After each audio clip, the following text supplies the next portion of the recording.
Market गुरु series मेरे लिए खास है क्योंकि इसमें मुझे मौका मिलता है इंडिया के बेस्ट नोन फंड मैनेजर्स और मनी मैनेजर्स से बात करने का। और आज हम आ गए हैं बाहर, और जी हाँ, कहाँ, एबेकस के हेड ऑफिस में मुंबई में।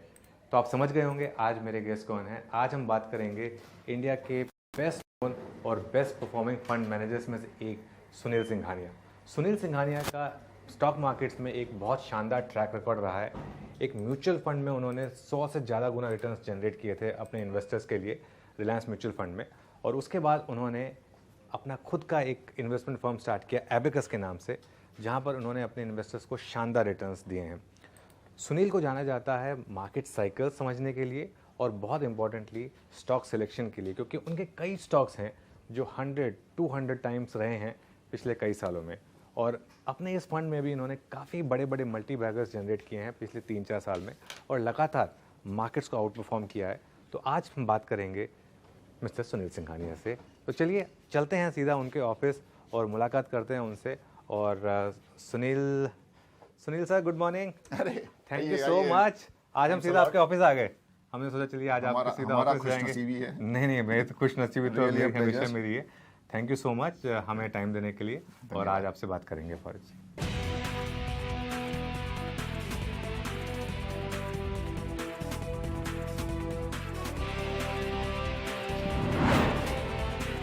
आज हम हैं एबेकस इंडिया के हेड ऑफिस में और आज हम बात करेंगे एक बहुत ही खास मेहमान से, मिस्टर सुनील सिंघानिया। जैसा मैंने कहा कि एक इंडिया के बेस्ट नोन और most out performing fund managers में से एक, ना सिर्फ अपने म्यूचुअल फंड करियर में, बट उसके बाद जब उन्होंने अपना खुद का एक इन्वेस्टमेंट फर्म एबेकस स्टार्ट किया, वहाँ से भी इन्होंने शानदार रिटर्न्स जनरेट किए। मैं आपको एक एग्जांपल देता हूँ। इनके 2 फंड्स हैं, उसमें एक का 3 साल का कैगर है करीब 53% का, और दूसरे का भी कैगर करीब 32-33%। और दोनों फंड्स ने आपको शानदार रिटर्न्स जनरेट किए हैं और दोनों ने बेंचमार्क को काफ़ी हद तक आउट परफॉर्म किया है। 3 से 4 साल में पैसा आपका इनके फंड्स में डबल हुआ होगा। और जैसा मैं पहले ही बता चुका हूँ, म्यूचुअल फंड इंडस्ट्री में जब ये थे तो एक म्यूचुअल फंड की NAV 100 टाइम्स से ज़्यादा इनकी लीडरशिप में हुई थी। Sunil sir, thank you so much हमें यहाँ आपके ऑफिस में इन्वाइट करने के लिए। एंड फिट तो बहुत ही अच्छा लगा देख के आपको। Thank you so much. मैं जब लास्ट टाइम आया था आपसे मिलने तो आपने मुझे थोड़ी सी एडवाइस दी थी कि थोड़ा सा अपने आप पर थोड़ा काम करिए, थोड़ा फिट होइए। तो मैंने सोचा चलिए उस पर काम करेंगे। सुनील सर, मार्केट भी फिट है काफ़ी, और कुछ मार्केट को डरा ही नहीं रहा है। मतलब डेट सीलिंग हो या बाकी कोई भी इश्यूज हो, एक मार्केट को देखकर अब इस समय आपको डर लग रहा है या फिर अभी भी कॉन्फिडेंस है कि ये मार्केट जो है एक इसी तरीके से आगे चलती रहेगी? देखो अनुज, सबसे पहले तो मैं आपको ये कहना चाहूँगा कि मैं हरदम ऑप्टिमिस्टिक रहता हूँ। तो मेरा जो व्यू है आप थोड़ा पिंच ऑफ सॉल्ट से लीजिए। लेकिन अगर आप देखिए तो लास्ट 20-25 साल में जो भी ऑप्टिमिस्ट रहा है उसकी हेल्थ भी ठीक रही है और वेल्थ भी बना है। और अगर आप इंडिया को देखें आज, तो मैं हरदम ये कहता हूँ कि 2022 में अगर आप दुनिया को देखो तो दुनिया में ये क्वेश्चन था कि रिसेशन आएगा कि they will manage to grow at 0%। India में डिबेट थी कि इंडिया 6% ग्रो होगा कि 7% ग्रो होगा। अब बहुत क्लियर है कि कौन सा डिबेट अच्छा है। तो आई थिंक इंडिया तकलीफ के टाइम में बहुत ही एक अच्छे रेजिलिएंट इकोनॉमी के रूप में ऊपर आया है। और आई थिंक ये जो ऑप्टिमिज्म है ये उसी का फल है। हम कहते हैं कि इंडिया में 4D का पूरा एक समावेश हो गया है। एक तो डेमोक्रेसी, और ये रशिया में जो हुआ और चाइना में जो हो रहा है उसको रहते हुए ग्लोबल इन्वेस्टर्स डेमोक्रेसी प्रीफर करना शुरू कर दिए हैं। एक demographics, we are a young country, बहुत क्लियर है। बहुत जनों ने काफ़ी कुछ कहा है तो मैं उस पर ज़्यादा बोलूँगा नहीं। बट थर्ड जो D बहुत इंपॉर्टेंट है इज़ द डोमेस्टिक इकोनॉमी। आज 2022 में जो यूरोप में स्लो डाउन हुआ, थोड़ा US में भी हुआ, तो जो एक्सपोर्टिंग कंट्रीज़ थी उनको थोड़ा सा एक इम्पैक्ट हुआ। इंडिया का 80-83% इकोनॉमी जो है वो डोमेस्टिक इकोनॉमी है। तो आपने देखिए हमने कैसे शादियाँ सेलिब्रेट की, कैसे हमने छुट्टियाँ मनाई हैं, फ्लाइट्स फुल है, होटल्स फुल है, मॉल्स फुल हैं। तो I think that has led to India growing at 6.3-6.4%।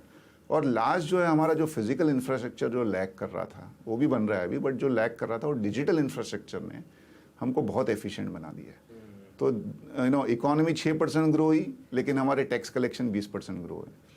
और अभी ये सबको देखते हुए एक्सटर्नल फैक्टर्स भी अभी टेलविंड बन गए हैं। तो सबसे बड़ा तो है तेल, क्रूड, ऑलरेडी डाउन टू $70। अगर ये लेवल पे क्रूड रह गया तो India would be balance of payment positive. I think सबको देखते हुए I think economy is in good condition. Actually मैं बहुत इंटरेस्टिंग चीज़ कही आपने, मैं क्योंकि सिर्फ डेमोक्रेसी प्लस डेमोग्राफी यूज़ करता था, आपने 2 डी जोड़ दिए इसमें, डोमेस्टिक इकोनॉमी और डिजिटल इंफ्रास्ट्रक्चर। तो इसी पर थोड़ा टाइम स्पेंड कर लेते हैं। डोमेस्टिक इकोनॉमी क्लियरली बहुत शानदार रही है सुनील सर, और मैं इस बार के अर्निंग सीजन देख रहा था, ऑलमोस्ट सभी कंपनीज ने आउट परफॉर्म किया है। लेकिन क्या यहाँ पर अब बहुत जल्दी बहुत कुछ प्राइस इन हो गया? मैं एक एग्जांपल दे रहा हूँ ऑटो सेक्टर में। आई नो आप स्टॉक स्पेसिफिक बात नहीं करेंगे, लेकिन एक एग्जांपल के तौर पे मैं यूज़ कर रहा हूँ। फॉर एग्जांपल टीवीएस मोटर, आप इसका चार्ट देखिए 6 महीने का, क्या शानदार रैली रही है इसमें। आयशर मोटर्स देख लीजिए, बजाज ऑटो देख लीजिए, कोई भी ऑटो स्टॉक उठा के आप देख लीजिए। उसके अलावा इवन अगर आप नॉर्मल कंजम्पशन पर आएंगे, आईटीसी हो गया, नेस्ले हो गया, लीवर हो गया, इनमें कहीं भी वैल्यूएशन का स्कोप नहीं लग रहा है। तो क्या ये इस समय आपको ट्रेडिशनल वैल्यूएशन पैरामीटर से हटकर देखना होगा मार्केट को, तब पैसा बनेगा, या फिर ये जो मार्केट अभी प्राइसिंग कर रहा है एक अर्निंग्स का एक कंप्लीट बलूनिंग अप प्राइसिंग कर रहा है, ये क्या है मार्केट में जो डाइवर्जेंस है? सो एक तो है ना Anuj, markets will never be fairly valued, या तो अंडर वैल्यूड रहेंगे या ओवर वैल्यूड रहेंगे फ्रॉम टाइम टू टाइम। तो हो सकता है कि नियर टर्म में कोई सेक्टर्स और कोई कंपनियां ओवर वैल्यूड है, हो सकता है 100%। बट ये भी हो सकता है कि the markets is expecting surprise in fundamentals going forward, वो भी हो सकता है कि कोई कंपनी हमको लग रही है कि आज महंगी है, लेकिन उनकी ग्रोथ रेट नेक्स्ट 2-3 साल में सरप्राइज करे, जिसके हिसाब से वो इतनी ओवर वैल्यूड नहीं लगे।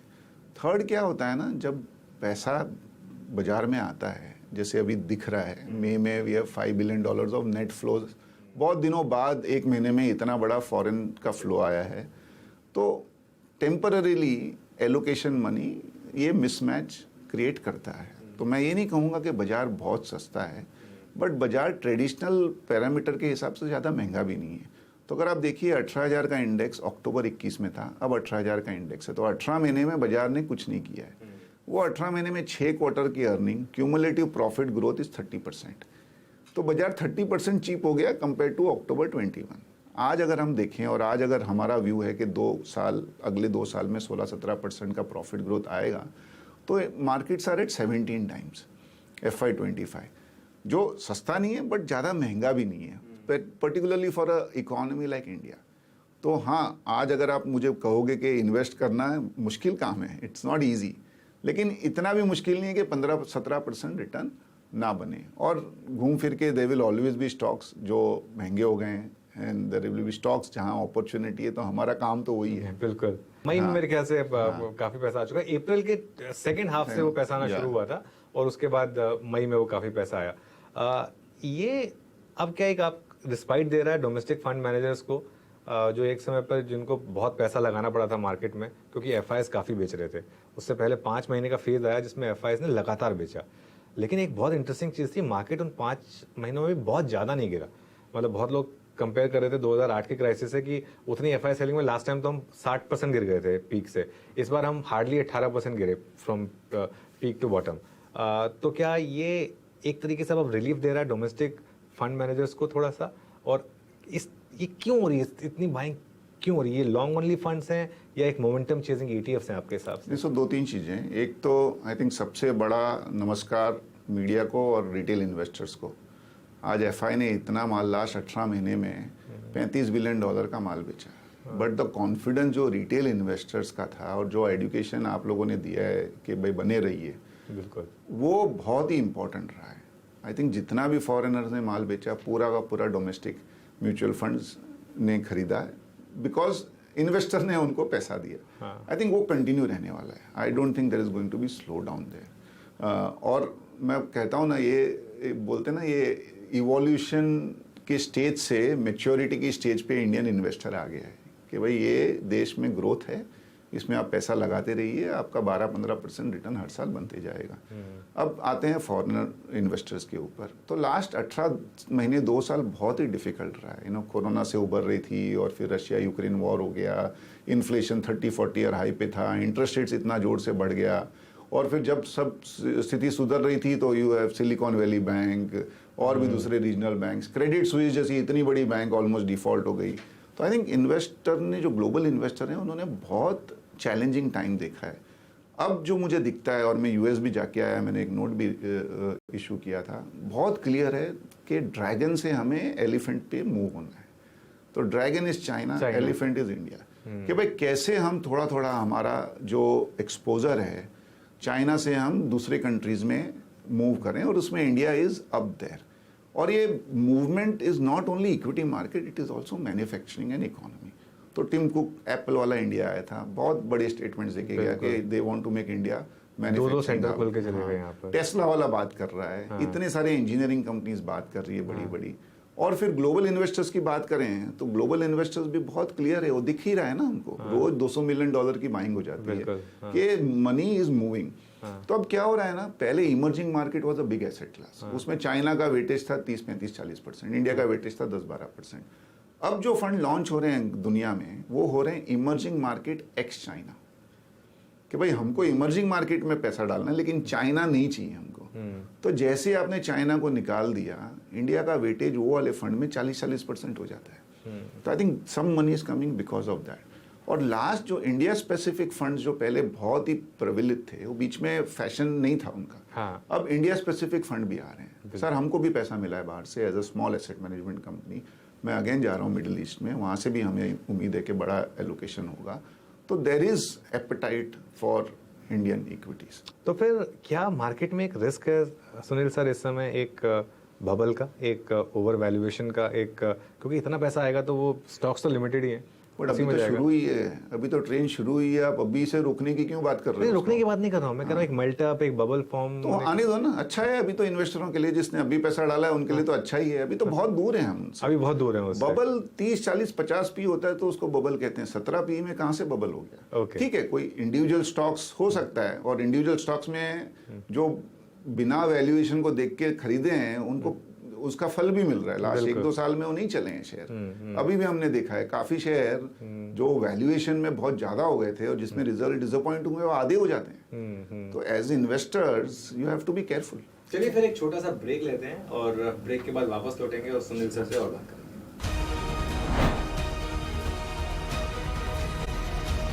ब्रेक के बाद स्वागत है आपका, आप देख रहे हैं मार्केट गुरु CNBC आवाज पर, और आज मेरे साथ बहुत खास मेहमान मिस्टर सुनील सिंघानिया।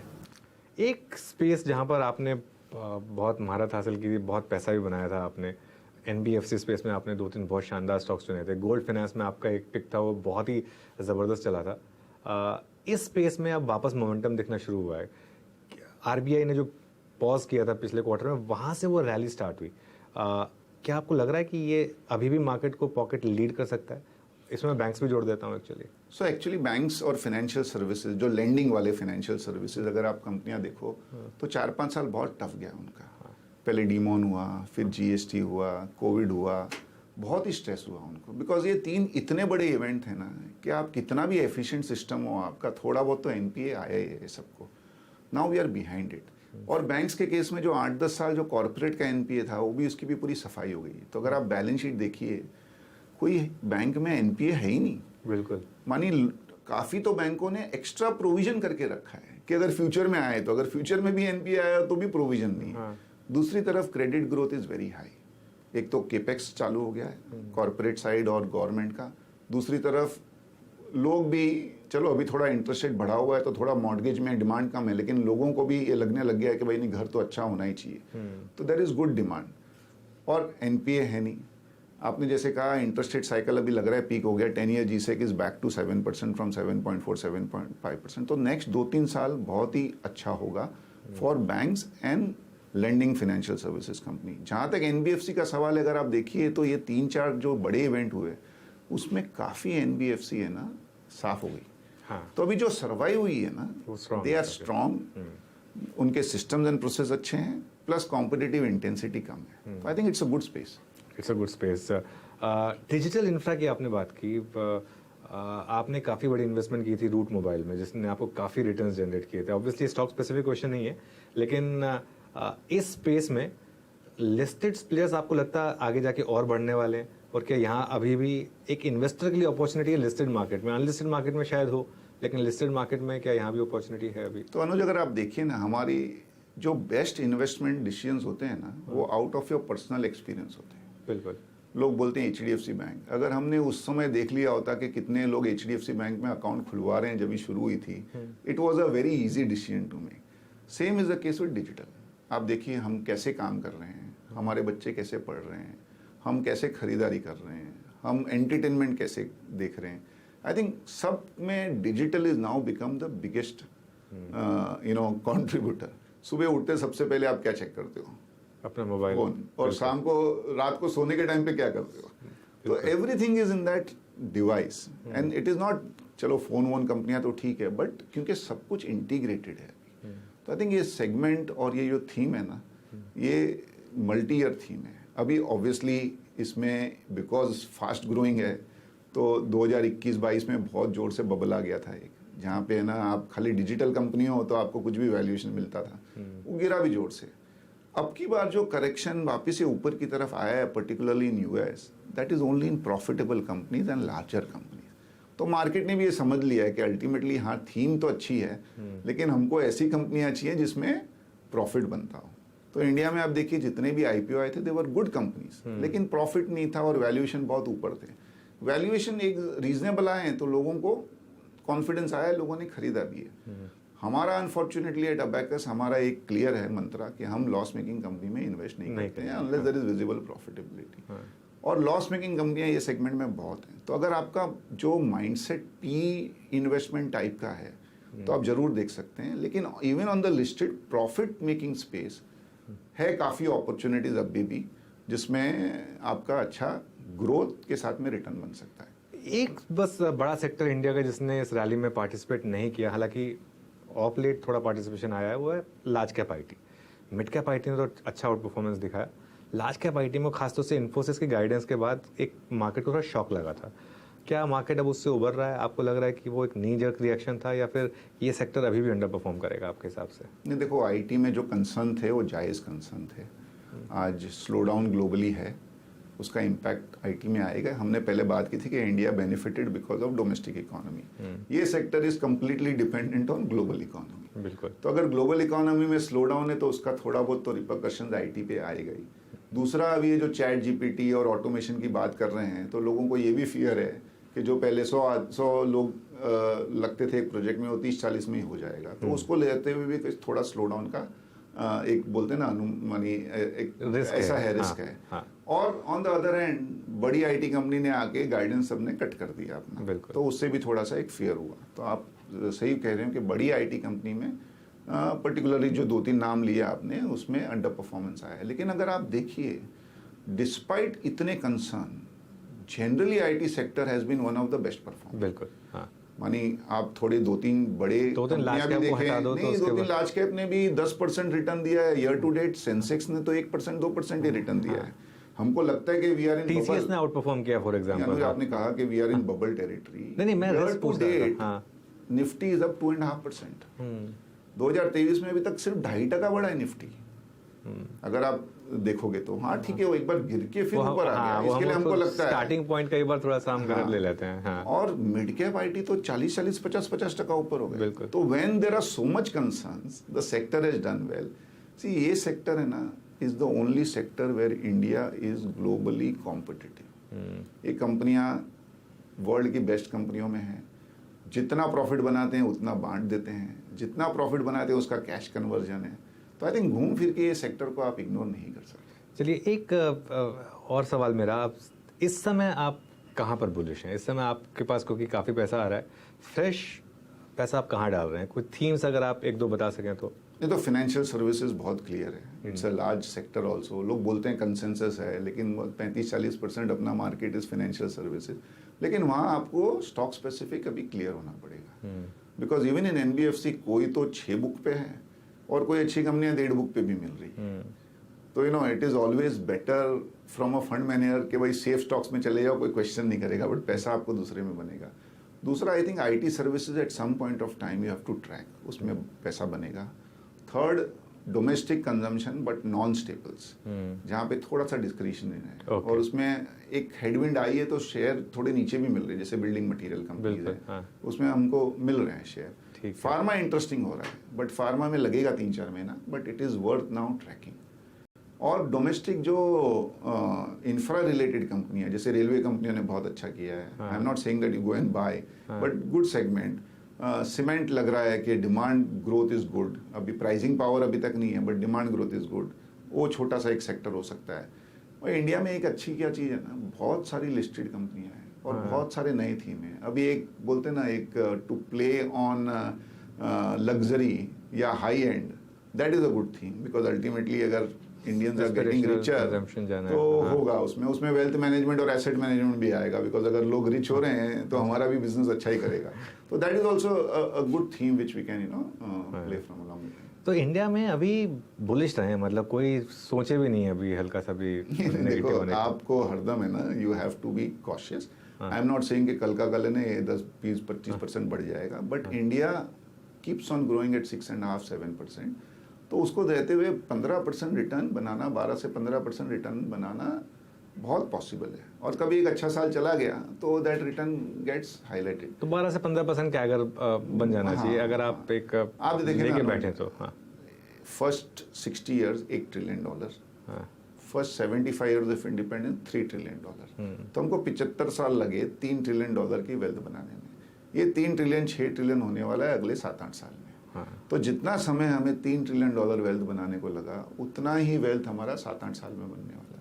एंड और आप, मैं और बाकी सब हमारे viewer, we are fortunate that we are here to see it. बिल्कुल।